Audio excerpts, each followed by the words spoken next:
ఎన్నెన్నో మేలను చేసితివే, ఎటులా స్తోత్రించేదన్, నేనెటులా స్తోత్రించేదన్. ఎన్నెన్నో మేలను చేసితివే, ఎటులా స్తోత్రించేదన్, నేనెటులా స్తోత్రించేదన్. నాదు రాజా నీకే స్తోత్రం, నాదు రాజా నీకే స్తోత్రం, నాదు రాజా నీకే స్తోత్రం, నాదు రాజా నీకే స్తోత్రం. ఎన్నెన్నో మేలను చేసితివే, ఎటులా స్తోత్రించేదన్, నేనెటులా స్తోత్రించేదన్.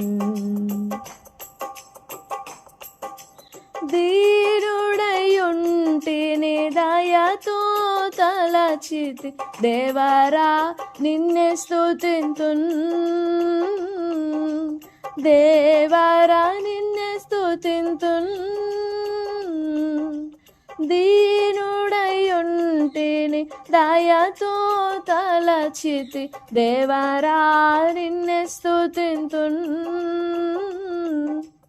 దేవరా నిన్నే స్తుతింతున్. ఎన్నెన్నో మేలను చేసితివే, ఎటులా స్తోత్రించేదన్, నేనెటులా స్తోత్రించేదన్. బలహీనుడననుచు త్రోయక నన్ను బలమిచ్చి బ్రోచితివే, బలమిచ్చి బ్రోచితివే. బలహీనుడననుచు త్రోయక నన్ను బలమిచ్చి బ్రోచితివే, బలమిచ్చి బ్రోచితివే. ఎన్నెన్నో మేలను చేసితివే, ఎటులా స్తోత్రించేదన్, నేనెటులా స్తోత్రించేదన్.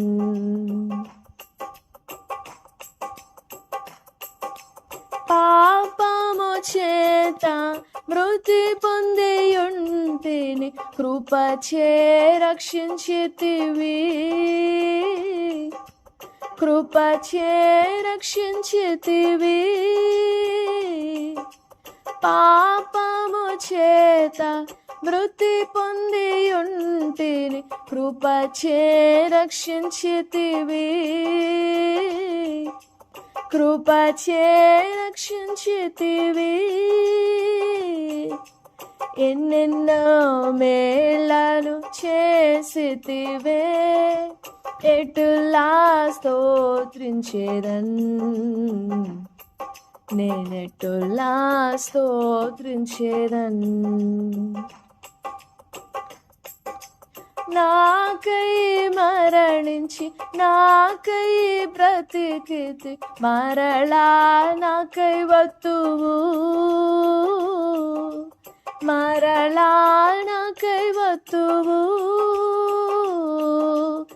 నాకై మరణించి నాకై బ్రతికితి, మరలా నాకై వత్తువు, మరలా నాకై వత్తువు. ఎన్నెన్నో మేలను చేసితివే, ఎటులా స్తోత్రించేదన్, నేనెటులా స్తోత్రించేదన్. ఎన్నెన్నో మేలను చేసితివే, ఎటులా స్తోత్రించేదన్, నేనెటులా స్తోత్రించేదన్. నాదు రాజా నీకే స్తోత్రం, నాదు రాజా నీకే స్తోత్రం, నాదు రాజా నీకే స్తోత్రం, నాదు రాజా నీకే స్తోత్రం. ఎన్నెన్నో మేళను చేసితివే, ఎటులా స్తోత్రించేదన్, నేనెటులా స్తోత్రించేదన్. Praise the lord.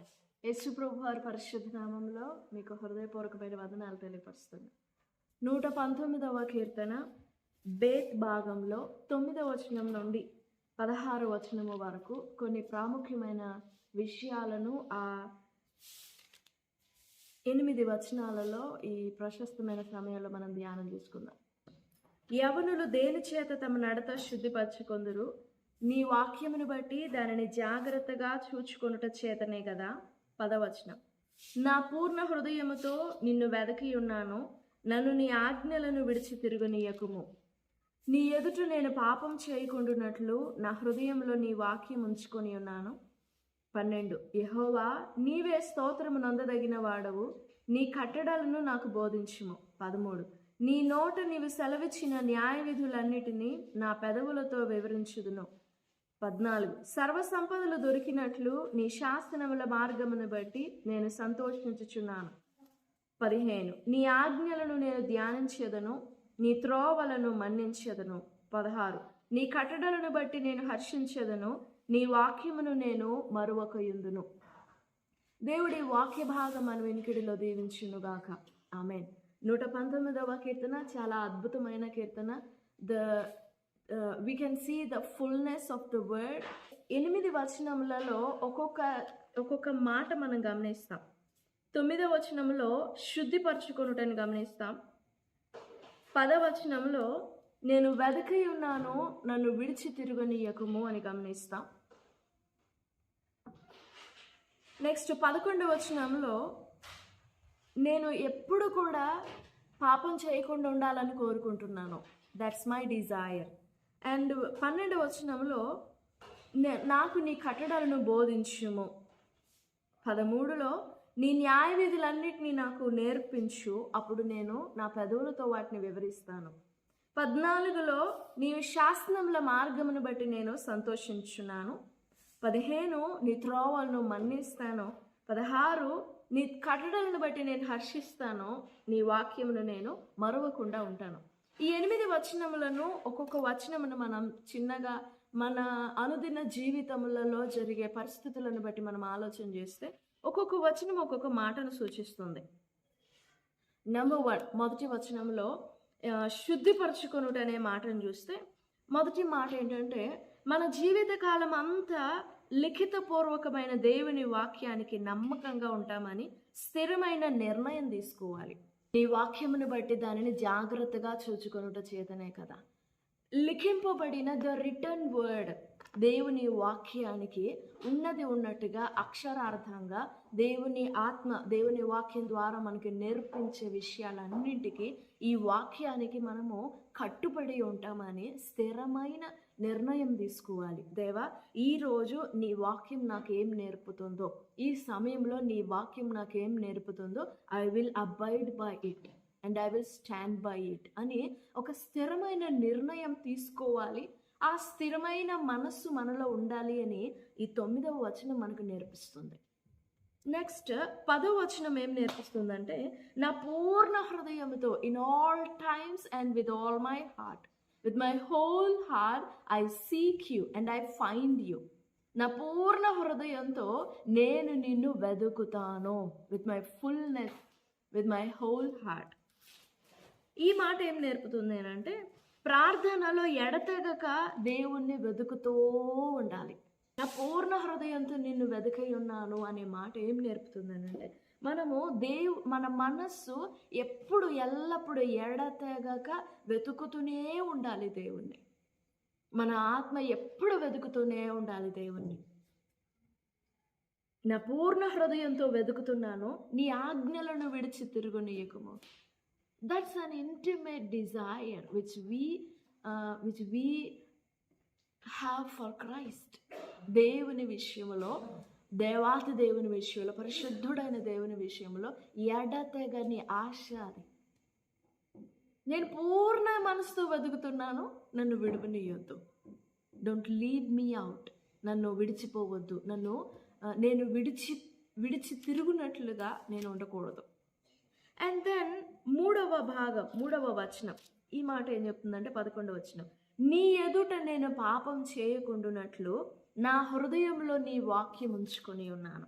ఈ విషయంలో మనం ఏం కనుగొంటామంటే దేవుని వాక్యాన్ని పదే పదే పదే పదే పదే జ్ఞాపకం చేసుకోవాలి. మనం నడిచినప్పుడు, మాట్లాడినప్పుడు, మనం ఏం చేసినా కానీ మన హృదయంలో ఆయన వాక్యం ఉండాలి. మన కన్నులలో ఆయన వాక్యం ఉండాలి. మన కన్నులలో, మన ఆత్మలో, మన మాటలలో, మన చేతలలో, మన క్రియలలో, మన నడవడికలో ఎప్పుడు కూడా we should be remind of the word. అలా ప్రతినిత్యం దేవుని వాక్యం మనల్ని అలా తడుపుతూ ఉండాలి. వాక్యం మనల్ని అలా తడుపుతూ ఉండాలి. మనం ఎప్పుడు కూడా ఆరిపోకూడదు, ఎండిపోకూడదు. వాక్యం మనల్ని అలా లైవ్గా రీఫ్రెష్ చేస్తూ ఉండాలి. Minute by minute, every second, every single second, ప్రతినిత్యము, క్షణము దేవుని మాటని జ్ఞాపకం చేసుకునడం అనేది చాలా అద్భుతమైన విషయం. మనకి ఎప్పుడో గుర్తొచ్చినప్పుడు వాక్యం తెరచి చదువుకుంటాం, లేదా మనకి బాగా భయం వేసినప్పుడు, ఏదన్నా అవసరం వచ్చినప్పుడు వాక్యాన్ని వెతికి బైబిల్ ఎక్కడుందో, ఎక్కడ దాచిపెట్టామో వెతికి పట్టుకుంటాం. And then the fourth one, 12వ వచనం, యెహోవా నీవే స్తోత్రం నందదగిన వాడవు, నీ కట్టడలను నాకు బోధించు. అనుదిన జీవితంలో నడిపింపు కోసం దేవుని వైపు చూడాలి. నీవే స్తోత్రం నందదగిన వాడవు, యెహోవా నీవే స్తోత్రం నందదగిన వాడవు, నాకు నీ కట్టడలను బోధించు. And I seek your guidance in which way I go, whatever I do, wherever I go, I seek your guidance through your word. And then the fifth one says, 5వ మాట ఏంటంటే 13వ వచనం, నీ నోట నీవు సెలవిచ్చిన న్యాయ విధులన్నిటినీ నా పెదవులతో వివరించుదును. 5వ మాట, నేను కట్టుబడి ఉంటాను నీ సత్యానికి. మీ నోట మీరు మాట్లాడిన ప్రతి మాటకు నేను కట్టుబడి నిలబడతాను. And I won't go away, I won't astray away. నేను తొలగిపోను నీ వాక్యం మీద నుండి, నీ వాక్యంలో నుండి. I don't go away and I don't want to go away. నేను కట్టుబడి ఉంటాను. ఆ భావం కనపడుతుంది మనకు. And then the 6th one, 14వ వచనం, సర్వసంపదలు దొరికినట్లు నీ శాసనముల మార్గమును బట్టి నేను సంతోషించుచున్నాను. 6th one, 6వ మాట ఏంటంటే దేవుడు చెప్పే ప్రతి మాటలో కూడా ఆనందించడం. దేవుడు ఏ టైంలో చెప్పినా, ఎప్పుడు చెప్పినా, ఏ మాట చెప్పినా దేవుని మాట విషయంలో ఆనందించడం. హి డిజైర్స్ దట్. దేవుని మాట విషయంలో ఆనందించే వాళ్ళు చాలా తక్కువ. తృప్తి పడే వాళ్ళు చాలామంది ఉంటారు. ఎందుకంటే వారి ఆశ మేరకు, వారి తపన మేరకు, వారి అక్కర మేరకు దేవుడు మాట్లాడినప్పుడు they will feel so satisfied. Okay, అబ్బా ఇదే నాకు అవసరమైన మాట, చాలా హాయిగా, చాలా తృప్తిగా నాకు అవసరమైన మాట దేవుడు మాట్లాడాడని, అది మన సెల్ఫ్ సాటిస్ఫాక్షన్.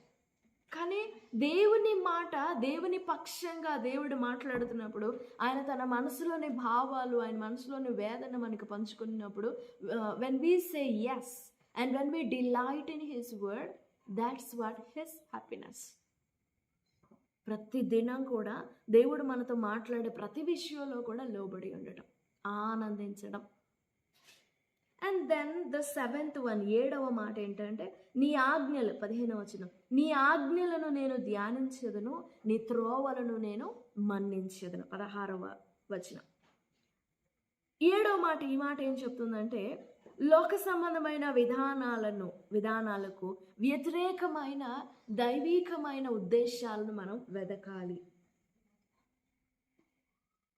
అవుట్ ఆఫ్ మన స్వార్థపు ఆలోచనలు ఉంటాయి, మనం లోకపరంగా మన జ్ఞానం బట్టి, మన స్వబుద్ధిని బట్టి, మన సొంత ఆలోచనలను బట్టి తీసుకునే నిర్ణయాలు, తీర్మానాలు, ఆలోచనలు ఉంటాయి, డిజైర్స్ ఉంటాయి, ప్లాన్స్ ఉంటాయి, షెడ్యూల్స్ ఉంటాయి. బట్ వీటన్నింటికంటే కూడా ప్రతి సమయము కూడా, ప్రతి దినము కూడా, ప్రతి ఉదయం కూడా we have to seek what he wants to say. నీ ఆజ్ఞలను నేను ధ్యానించెదను. What you are going to say. నీ గడప యొద్ద, నీ సన్నిధిలో నేను కాచుకొని ఉన్నాను, కావలి కాస్తున్నాను. What you are going to say. మీరు నాకేం చెప్తారా అని. దాసుని కన్నులు తన యజమానుని చేతి తట్టు, దాసురాలి కన్నులు తన యజమానురాలి చేతి తట్టు ఎలా కనిపెడుతూ ఉంటాయో, ఏం పని చెప్తారు, ఏం చేయమంటారు అని ఎలా ఎదురు చూస్తాయో, మన ప్రాణం, మన ఆత్మ కూడా ప్రతిదినం, ప్రతి సమయంలో కూడా దేవుడు ఏం చెప్తాడా అని మనం వెయిట్ చేస్తుండాలి, మనం ఎదురు చూడాలి. దేవుని పక్షంగా మనం డెసిషన్స్ తీసుకోవడం కాదు. దేవా ఇదైతే నీకు సెట్ అవుతుంది, ఇదైతే నీకు నచ్చుతుంది అని దేవుని పక్షంగా మనం ఆలోచించడం కాదు. అండ్ మనం అంత మెచ్యూర్ అవ్వలేదు, మనం అంత గ్రో అప్ అవ్వలేదు, దేవునికి బోధించి అంత వారం కాలేదు మనం. So we always have to seek him, seek his guidance, seek his command, what he's going to say. And the last one, 8వ మాట ఏంటంటే 16వ వచనం. నీ ఆజ్ఞలను బట్టి నేను హర్షించేదను, నీ వాక్యమును నేను మరొకయుందును. 16వ వచనంలో లాస్ట్ మాట ఏంటంటే, దేవుని వాక్యం చదివి దానిని అధ్యయనం చేయడానికి, ధ్యానం చేయడానికి వీలు లేనంతగా, సమయం లేనంతగా లోక మనలను ముంచివేయకూడదు, ముంచనివ్వకూడదు. We shouldn't be absorbed in the world, not having time to read the word or to meditate the word. మన మనసులో చదవాలని ఉంటుంది, వాక్యం చదవాలని ఉంటుంది, వాక్యం ధ్యానం చేయాలని ఉంటుంది. ఎవరికి ఉండదు? ప్రతి క్రైస్తవుడు ఆశపడతాడు. I want to read Bible, I love to read Bible. నేను దేవుని మాటని చదవాలని ప్రతి వ్యక్తి కోరుకుంటాడు. ఎవరు కోరుకోరు చెప్పండి? చాలా ఇష్టం ఉంటుంది. But we are being observed in so many things and we are being occupied in so many things. చాలా పరిస్థితులు, చాలా సమయాలు, చాలా ఆలోచనలు మనల్ని ఆక్యుపై చేసేస్తున్నాయి, మనల్ని పట్టేసుకుంటున్నాయి, మనల్ని బిజీ చేసేస్తున్నాయి.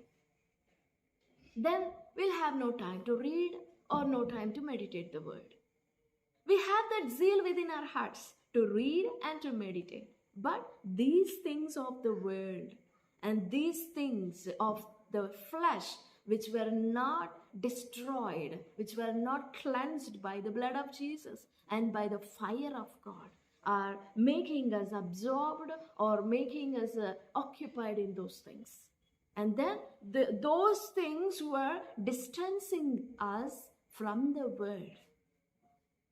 ఈ లోక సంబంధమైన ఆలోచనలు, ఈ భూ సంబంధమైన క్రియలు, భూ సంబంధమైన ఆలోచనలు, ఇవి మనల్ని మత్తులో పెట్టేస్తాయి, మనల్ని నిమగ్నులుగా చేసేస్తాయి. ఆశ ఉంటుంది చదవాలని, ధ్యానం చేయాలని ఉంటుంది, బట్ ఇవి మనల్ని గెలుస్తున్నాయి. ముళ్ళ తుప్పలు, గచ్చ పొదలు, అవి పొడిచి మనల్ని చంపేస్తున్నాయి. ఆశ మాత్రం అలాగనే ఉంటుంది. ఆ రోజు అంతా అనుకుంటాం కదా, మార్నింగ్ అనుకుంటాం, దేవా ఈరోజు నేను బాగా ప్రార్థన చేయాలనుకుంటాం, బాగా వాక్యం చదవాలనుకుంటాం. At the end of the day when we look back what we did and what we have done in this day, then we'll understand that, oh, నేను చాలా అనుకున్నానే వాక్యం చదవాలని, but no time, I was so busy. No, you are not busy. వాక్యం చదవలేనంత busy ఎవ్వరు ఉండరు. దేవుని వాక్యానికి సమయం ఇవ్వలేనంత బిజీయెస్ట్ పని ఏం లేదు, ఏది కూడా బిజీ కాదు. You are convincing yourself that you are busy with those works and with that work, this work. ఆ పని ఈ పని వలన నీవే బిజీగా ఉన్నావని నీవు కన్విన్స్ చేసుకున్నావు, సమర్థించుకున్నావు. But truly you are not busy. You can make time, you can choose some time. నువ్వు చేయగలవు, మనం చేయగలము, but we are not doing that. ఈ కీర్తనలో 16వ వచనం, లాస్ట్ వచనంలో ఆ వచన భావం మనకు అదే నేర్పుతుంది. జస్ట్ మన డైలీ లైఫ్కి సంబంధించిన వర్డ్స్ అన్నమాట ఇవి. ఈ మాటలన్నిటిని మనం ధ్యానం చేసుకున్నప్పుడు 9వ వచనం నుండి 16వ వచనం వరకు, then will be as a walking word, నడిచే వాక్యంగా, జీవిస్తున్న వాక్యంగా మార్చబడతాం మనం. ప్రశస్తమైన సమయంలో ఈ మాటలన్నిటిని గ్రహించినట్లు పరిశుద్ధాత్ముడు మీకు సహాయపడతారు. మరొకసారి ఆ భాగం చదివి చూడండి. Just spend a moment with God, with this word, what this word is going to teach you, what this word is going to help you, how you are going to walk. Ask God and seek God, then you will be led by the Lord, by the word. ప్రభు సహాయం కోరుకుందాం. దేవుడి మాటలన్నీ మన వెనుకల్లో దీవించును కాక. ఆమేన్. చిన్న ప్రార్థన. మా మంచి యేసయ్య, పరిశుద్ధుడైన తండ్రి, గొప్ప దేవుడా, మీ గొప్ప నామానికి స్తోత్రం చెల్లిస్తున్నాం. ఎన్నో విషయాలు మాతో మాట్లాడుతూ వచ్చారు. ఈ మాటలన్నీ మా వెనుకల్లో దీవించండి దేవా. నీ మాటలో ఎదురు చూడాలి, నీ మాటను ధ్యానించాలి, నీ మాటకు కట్టుబడి ఉంటామని తీర్మానాలు తీసుకోవాలి, స్థిరమైన నిర్ణయం కావాలి, నీ మాటనే వెతుకుచుండాలి, నీ మాటనే ధ్యానించి చూడాలి, నీ మాటలో నుండి తొలగిపోకూడదు. దేవా, నిజంగా ఎంత అద్భుతమైన జీవితమో అది. మాకందరికీ మాటలు వినిచిన ప్రియబిడ్డలందరికీ అలాంటి జీవితం దయచేయండి. ఈ మాటలన్నీ మా వెనుకల్లో దీవించి హృదయంలో మీ కార్యం జరిగించమని వేడుకుంటూ, ఈ వాక్యం ద్వారా ప్రతి వ్యక్తి బలపరచబడినట్లు, నీ వాక్యంతో సహవాసం చేయడానికి ప్రేరేపింపబడాలి, బలపరచబడాలి, ఉజ్జీవింపబడాలి, నడిపింపబడాలి. దేవా, మీ కార్యం జరిగించమని వేడుకుంటూ సమయం అంతటిని బట్టి స్తోత్రం చెల్లిస్తూ దిన దీవెనలతో నింపమని, వాక్యాశీర్వాదాలతో నింపమని యేసు ప్రభువారి పరిశుద్ధ నామంలో స్తుతించి ప్రార్థిస్తున్నాము తండ్రి. ఆమేన్. ఆమేన్. Praise the Lord. God bless you all. Have a great and blessed day. Amen.